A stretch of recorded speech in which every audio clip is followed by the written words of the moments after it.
executive member jongka KHADC uba Sebor Langwarba ha ka khatwei tarik uyayong ulalet banjurep ya ka guest house jongka Khasi Hills Autonomous District Council kabalashna ha ka jaka jongka council hanongpo ya ka ni ka guest house lapli ha kini kisnam baladap na kalyang executive member ha ka ni ka jinglet jongo ha ka jingya don lang ki officer bat ki nong tray jongka council ki badan ha ka tanat tray kam ulalap banadu balapli ya ka ni ka guest house kam shim la tray kam satya henry la shukhang tala bet klem panan kam satya la shu I khongrang kumtu ha ka ni ka jinglet jongo executive member badai pet ya ka finance bat taxation ulalap ru ya ka jingduna ki nong tray ha ka ni ka tanat tray kam jongka council Hari Bhoi district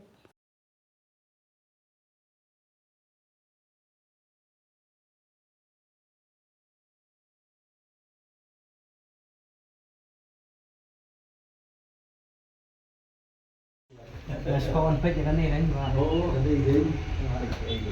Mana ini sini nama kau mari pelan. Oh, kalau ada kita ini. Belum balik. Oh. Kita nama apa ya? Ini adalah apa kami ini cuci kasih.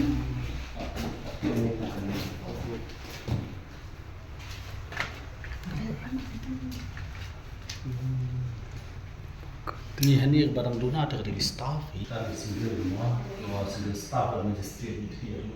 Kalau kita siapa ni semua, oh, kembali masuk, ya. Juga begini, ini juga sampai saya ayuh saya pun.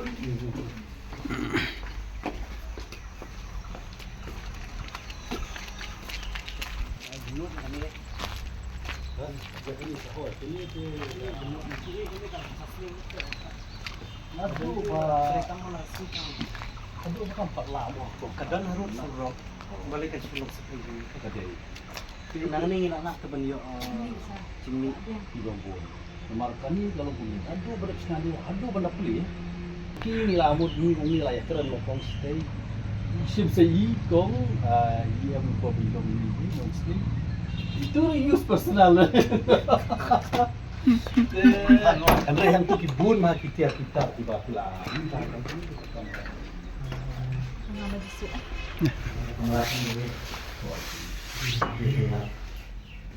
Anjing red. Apa larit coba pelan ya.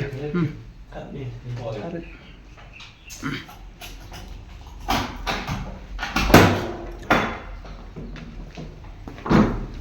Dengan muka IU. Saya kan dia rumah. Kalau kadang proses ini, rumah kadang ya. Walaupun tadi store dan tadi kan networking, dia kasih aku dah kan networking. Tapi PC don nang remove fresh dia nama apa? Siap pumpum.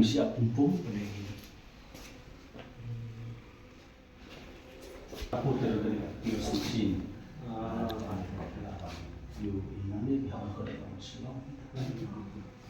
Mantar registration ni nang Singapore.